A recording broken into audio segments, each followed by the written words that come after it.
Kent te maille te poezozu, mon fils, kent te maille te poezozu, mon entre-fils. De me maille au poea pake, papa que n'aime de te. Papa ma que amie kahema, comme vous effaillez-vous. Bonjour et bien retrouvés. Nous sommes prêts pour ce nouveau voyage à travers la vallée d'Aoste, à la découverte encore de nombreux objets, de nombreuses personnes et de nombreux mots qui nous concernent de près. Cette fois, ce sera les collecteurs de traditions qui nous intéressent en premier, c'est-à-dire des personnes mues par une passion profonde pour les objets de notre tradition, qui collectionnent des objets, mais avant de les accumuler, ils les regardent, ils les scrutent, ils les observent, ils les étudient, ils les comparent. Et puis surtout, ils se passionnent, ils les aiment. Et donc, cette passion pour les objets est un peu au cœur de nos nouvelles préoccupations. C'est ce que nous allons découvrir à travers ces voyages que nous ferons. Et déjà, nous partirons donc à la découverte de quelques collectionneurs aujourd'hui pour voir quelles sont leurs motivations profondes, pourquoi on accumule des objets, pourquoi on fait des collections. Est-ce que tous les collectionneurs se ressemblent? Est-ce qu'il y a une frontière entre passion et manie? Est-ce que toutes les collections sont du même type? Voilà un peu de questions que nous tenterons d'aborder. Et surtout, nous nous demanderons encore ce que c'est que la tradition valdôtaine, parce que, évidemment, derrière ces collections, il y a quand même encore une préoccupation et une réflexion sur notre tradition. Mais revenons encore un petit moment sur le mot « passion » et sur l'idée qui se cache derrière ce mot. C'est un mot certainement très utilisé, très aimé dans la conversation valdôtaine. Nous le rencontrons souvent pendant nos enquêtes. Nos informations nous parlent souvent de passion, comme si c'était vraiment la motivation pour beaucoup de choses. C'est déjà un mot qui nous a été suggéré dans notre série précédente par un de nos informateurs qui, parmi les mots de patois qu'il voulait partager avec nous, il y avait exactement le mot « pachon ». Et puis c'est un mot qui revient très souvent dans les conversations en général, pour ne pas parler de l'agriculture. La passion, on dirait que c'est vraiment quelque chose de très important, de central. Un moteur pour beaucoup de personnes, peut-être un alibi, je ne sais pas. Vous avez peut-être une réponse, moi je ne l'ai pas, mais c'est justement pour cette raison qu'en faisant ce voyage, nous allons peut-être comprendre un peu mieux de quoi il s'agit. Bien, nous partons. Nous allons à Donas rencontrer une personne qui a inventé un espace de visite très intéressant. Mais surtout, restez avec nous jusqu'à la fin, parce que dans la deuxième partie de cette émission, il y aura aussi un objet mystérieux dont il faudra deviner le nom et la fonction.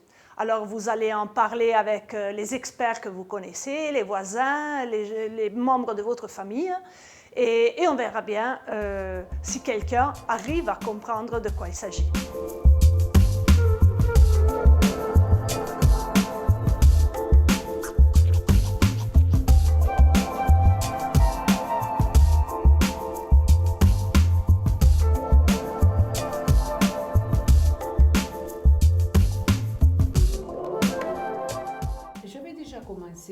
Avant 2000 à aménager cette pièce au rez-de-chaussée de ce bourg de Donas.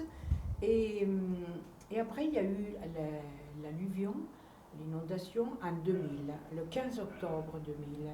Et les peu de choses, heureusement, que j'avais ici, naturellement, sont allées sous l'eau. Cette pièce était totalement à l'eau, est arrivée au premier étage. cette pièce a été complètement inondée et pendant quelques jours, je n'ai pas pu ouvrir parce qu'il y avait le limus, il y avait de la boue, disons. Et après, quand la boue s'est déposée, un peu à la fois, il y avait plus d'un mètre ici et 1,5 m sur la porte parce que la porte est plus basse que notre niveau de maintenant. Et quand j'ai ouvert, ça m'a un peu préoccupée de voir toute cette boue. Mais il y avait un fuseau sur la boue qui sortait. Tout le reste était dans la boue, mais le fuseau est tellement léger qu'on le voyait en dessus. Et alors ce fuseau m'a vraiment convaincu qu'il fallait continuer. Le fuseau est un outil de la femme, un fuseau mythologique avec un symbolisme incroyable. Hein. Que d'heures, pas seulement nos ancêtres, mais les gens d'il y a quelques millénaires filaient que de femmes. Et donc j'ai dit, il faut continuer à documenter ce passé, où des personnages nous ont légué, nous ont laissé un héritage, tant d'histoires, et leur souffrance, mais aussi leur joie, leur vie, leur manière de vivre et leur existence. S'il fallait imaginer une définition de la tradition pour vous, qu'est-ce qu'on pourrait dire? Que c'est un trésor du passé à conserver dans sa propre boîte, ou bien un beau souvenir qu'il faut laisser dormir tranquille, ou encore un ensemble de pratiques à maintenir vivantes en les répétant jour après jour? En absolu, ni l'une ni l'autre, mais certainement pas seulement des choses précieuses à garder et à laisser comme ça, mais j'ai fait même une petite publication qui expliquait ma collection. Et j'ai voulu lui donner le nom de héritage. Or, cela a le sens de heritage anglais qu'on utilise beaucoup de nos jours. Mais il y a 15 ans, je n'ai pas utilisé ce terme à l'anglaise parce que je ne le connaissais pas, mais je l'ai appelé héritage, parce que c'est pour nous un héritage du passé. C'est quelque chose qui est notre histoire, qui est notre passé, qui peut nous aider même à l'avenir. Ce n'est pas quelque chose qui doit nous faire vivre dans un choix de vie qui n'est plus actuel. Mais c'est tout de même un héritage qui nous vient, que nous devons conserver. Comme toutes les lampes, n'est-ce pas, elles doivent nous aider au moins, comme symbolisme, à voir clair. Les paroles d'Émile Chanoux, mais enfin, voir clair et vouloir vivre. C'est-à-dire continuer à vivre, mais aussi connaître ceux qui ont habité cette terre avant nous et ceux qui nous ont légués, et se rendre compte de leur passé aussi en perspective de notre avenir. Donc le fait de le partager, c'est aussi pour vraiment une intention un peu didactique, on va dire. Aussi, c'est aussi un peu d'amour qu'on a pour eux, pour notre passé qu'on ne connaît pas tout en absolu, on ne peut pas le connaître comme ils l'ont vécu, mais enfin qui peut tout de même nous encadrer un peu aussi de nos jours. Et donc, oui, c'est un héritage que nous devons laisser à notre tour à ceux qui viendront après nous. Et alors, le fait de les collectionner, c'est pour démontrer et faire voir ce que nous avons trouvé et nos sensations que nous pouvons peut-être transmettre, j'espère. Est-ce qu'il y a un objet en particulier que vous auriez plaisir de nous montrer? Oui, bon, il y a des collections dans tous les sens. Ce bourg est un bourg, donc c'est un peu comme le bourg Saint-Anselme d'Ost, où il y avait les maisons bourgeoises sur le chemin, sur le grand chemin, et derrière il y avait toute la partie rustique. Donc il y a les deux côtés. Maintenant, je ne sais pas si on peut continuer, si on peut présenter quelque chose de l'un et de l'autre. À part le fuseau dont je parlais, auquel je prête un symbolisme très fort, mais je dois me regarder autour. D'accord, oui, c'est bien. Oui. Pour approfondir notre histoire, on peut partir de la naissance, par exemple, de berceaux. On en trouve encore plusieurs berceaux. Et parfois c'est en bois assez clair, en tilleul, en chêne, pas en bois, ce qu'on appelle un bois qui est cher. C'est quelque chose qu'on faisait à la maison, ou que faisait le menuisier du village, du bourg. Mais par exemple, il y a des berceaux aussi très beaux qui viennent pas seulement de Champorcher, mais aussi, on dit normalement que les choses peintes arrivent de Champorcher, mais par exemple, des berceaux que j'ai ici viennent de Chaland. Et donc, je ne sais pas exactement leur origine, mais on les a achetés par là. Et donc, le fait d'enjoliver le berceau avec des couleurs, avec des dessins intéressants, ça donne l'idée de l'importance de la naissance d'un nouveau-né, mais après, naturellement, le berceau passait à travers les générations, à travers tous les enfants qu'on avait, et c'était comme un lien de la famille. Et après, je peux parler du linge, par exemple, du linge, et le linge pour les enfants, mais aussi les femmes qui tissaient, et la toile, le chanvre. Et donc, par exemple, là, on en trouve dans tous les petits marchés. Ça me fait même mal de voir toute cette lingerie, ces armoires. Je pense aux armoires dans le temps pleines de linge, parce que des générations y avaient travaillé, et maintenant les jeunes ne savent plus que faire de ça. Ça me fait vraiment mal au cœur de voir cela qui est vendu. Bon, j'en achète aussi, j'en ai déjà tellement, mais je l'achète avec un certain respect. Il y a des cycles, il y a les initiales des personnes, et je me demande si ces personnes sont ensevelies depuis un siècle plus. Et bien sûr, les jeunes ne savent plus que faire. Les maisons sont de plus en plus petites, et ces armoires doivent disparaître. Et c'est pour cela qu'il est bien que quelqu'un les garde. Il y a encore des personnes très intéressées à ça. Mais enfin, je fais aussi des considérations. Et après, il y a des choses de la maison, mais il y a aussi tous les objets de la laiterie, par exemple. Hein? Quand tout le monde avait des vaches, peut-être seulement 2 ou 3, et on travaillait le lait, on faisait le fromage et le beurre chez soi, et chaque famille avait son produit. Puis il y a eu la laiterie sociale à la fin du 19e, et alors on travaillait en communauté. C'est une chose très intéressante, par exemple, que d'approfondir la laiterie. Après, les objets de la maison, naturellement, toutes des choses en cuivre, les chaufferettes pour les pieds, il n'y avait pas de chauffage, alors on mettait dans le lit une chaufferette, ou bien quand on venait l'hiver, on arrivait un peu mouillé à la maison, eh bien il y avait la cheminée, il y avait peut-être le poêle, mais il y avait aussi la chaufferette qui pouvait chauffer les pieds. Et après, un tas d'objets, par exemple les fers à repasser sont aussi énormément intéressants. Ou les serrures, serrures de toutes sortes. Il n'y avait pas de petites clés, mais des clés énormes, des clés qui sont très belles. On trouve encore des clés gothiques, par exemple. On en trouve tellement, oui. Et ce qui est beau, c'est aussi que dans ce bourg, parfois personne ne me porte des objets, parce qu'ils disent « Ah, toi, tu recueilles ces choses-là, donc je t'offre ça et cela, parce que nous, à la maison, on ne sait pas que faire. » Et alors, je ramasse, et c'est pour cela que je remplis et que je remplis. Hein.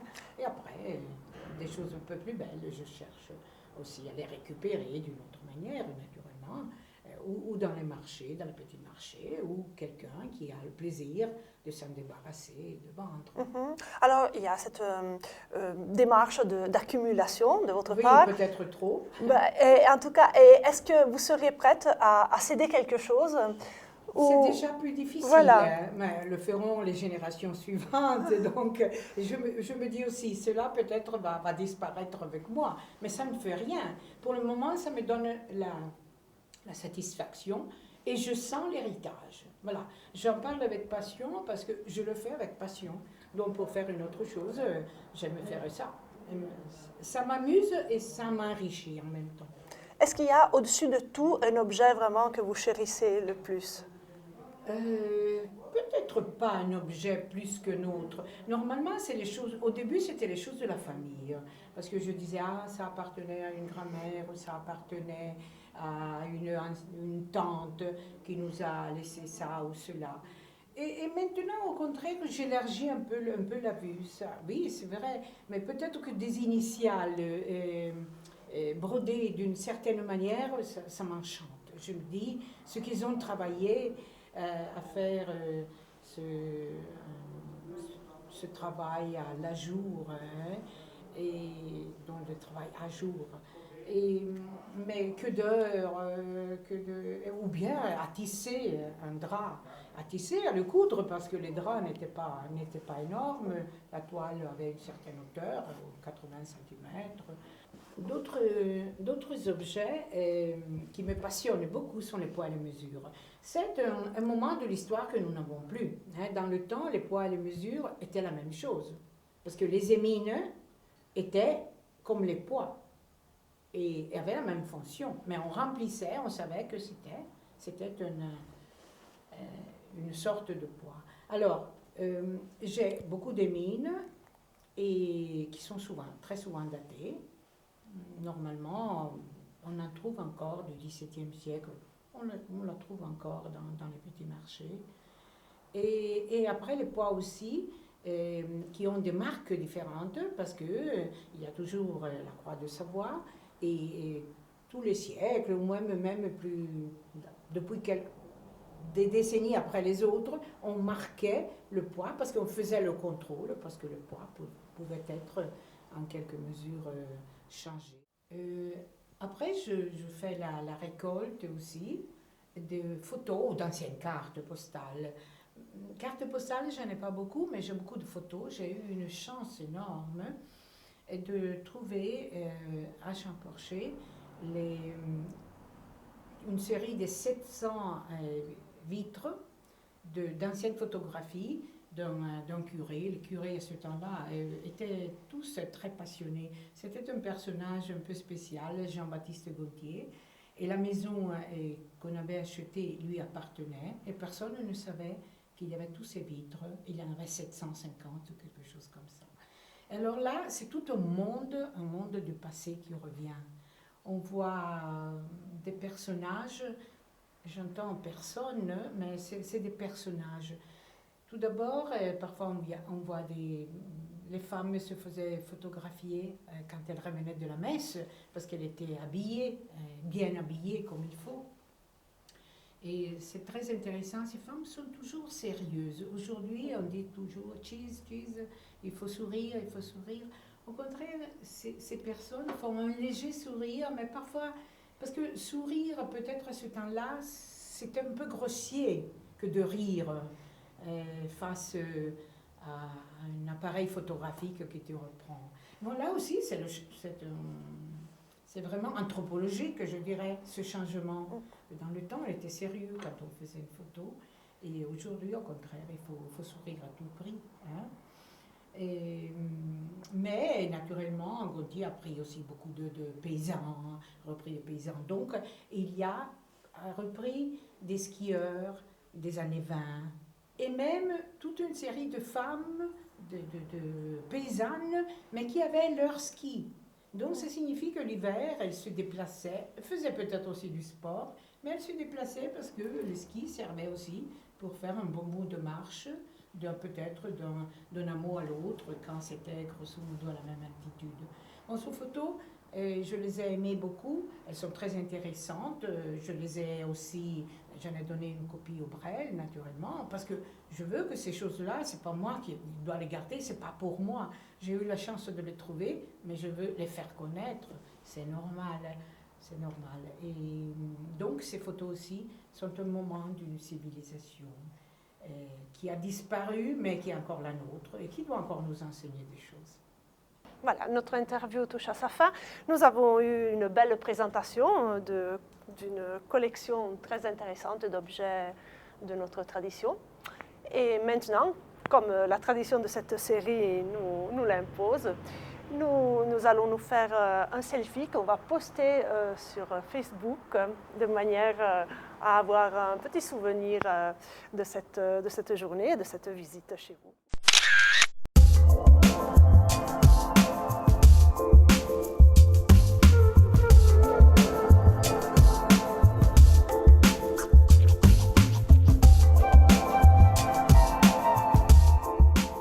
Un selfie, comment dire un selfie en patois? Alors nous allons tous réfléchir à une solution, à une nouvelle solution pour exprimer ce mot. Et en tout cas, nous allons maintenant poser la question à quelqu'un qui a toujours beaucoup de ressources pour trouver des mots en patois.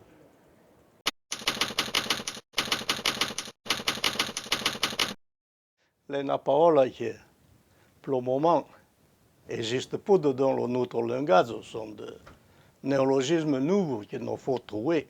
Et donc, il faut penser à mi. Et d'autre part, le nom, on plaît ces termes-là, les pas ni valdotin ni rien. Donc, c'est que les self, en anglais, c'est le dit auto. Self-service, on se sert d'ailleurs. Et le self, dans ce cas, ça signifie une photographie de ces mimes. Donc, selon moi, il faudrait employer le suffixe auto et photographie. Auto-photographie. Pourrait être nido. Les petits mais selon moi, pourrait être nido bon. Auto-photo. Che è una baga che è fatta reliable. Et magari facile à être à retenir. Donc je le dis pour rien très bien l'employer.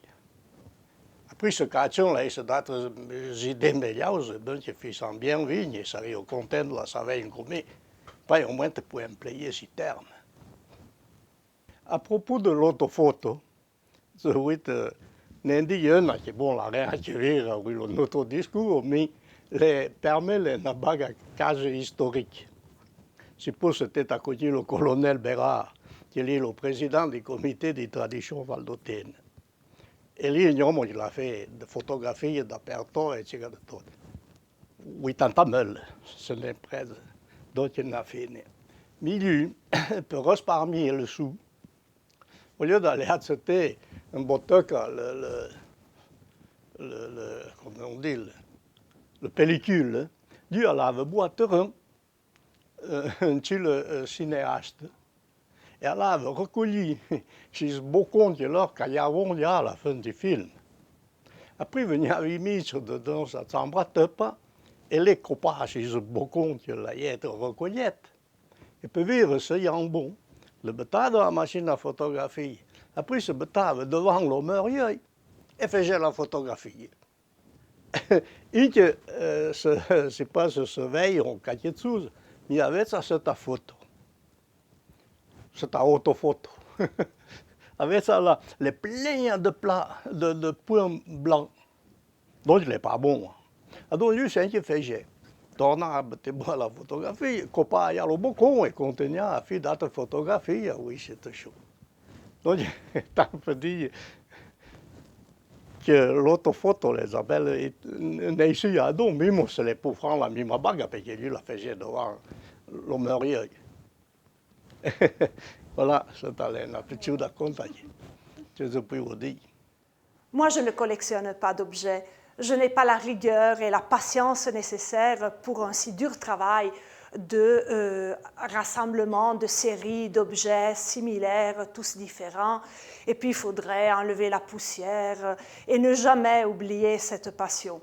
Moi, je préfère collectionner quelque chose de plus abstrait, sur lequel la poussière ne peut pas se déposer parce qu'on ne les voit pas. C'est quelque chose d'invisible, mais pas d'inaudible. Il s'agit des mots, c'est là ma grande passion, et j'en collectionne énormément. Et à chaque fois que je retrouve un mot que j'avais perdu, ou à chaque fois que je découvre un mot que je ne connaissais pas, c'est une grande joie pour moi. Et ma plus grande joie, c'est de les faire exister, en tentant de les prononcer, en trouvant des situations pour les faire exister et les prononcer. Voilà pour les mots. Et nous avons là aussi l'occasion d'en trouver quelques-uns. Et surtout maintenant, nous allons voir ce qui se passe avec l'objet dont je vous ai annoncé la présence mystérieuse. Nous l'avons filmé ce matin. Voyez un peu si quelqu'un de vous le reconnaît et sait à quoi ça sert.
Ben voilà. Alors, qu'est-ce que c'est? Est-ce que vous avez compris? Vous avez discuté autour de vous pour comprendre de quoi il s'agit? Surtout maintenant, nous sommes curieux d'avoir vos réponses. Donc, contactez-nous. Notre adresse mail, vous la voyez en surimpression, est toujours la même. Vous pouvez nous écrire, nous donner vos suggestions ou vos réponses, vos solutions, si vous êtes sûr d'avoir trouvé. Rejoignez-nous aussi sur Facebook si vous avez envie de partager avec nous des photos d'objets, des moments de notre découverte, de notre voyage, des réflexions et toutes sortes d'idées que vous pourrez avoir ou que vous voudrez connaître. Donc, à très bientôt et bonne chance pour la réponse. Kent te maaien te poezozu, mon fils. Kent te maaien te poezozu, mon entre-fils. De me maaien poea pagu, papa kunnen de te. Papa maken aan je kahema, kom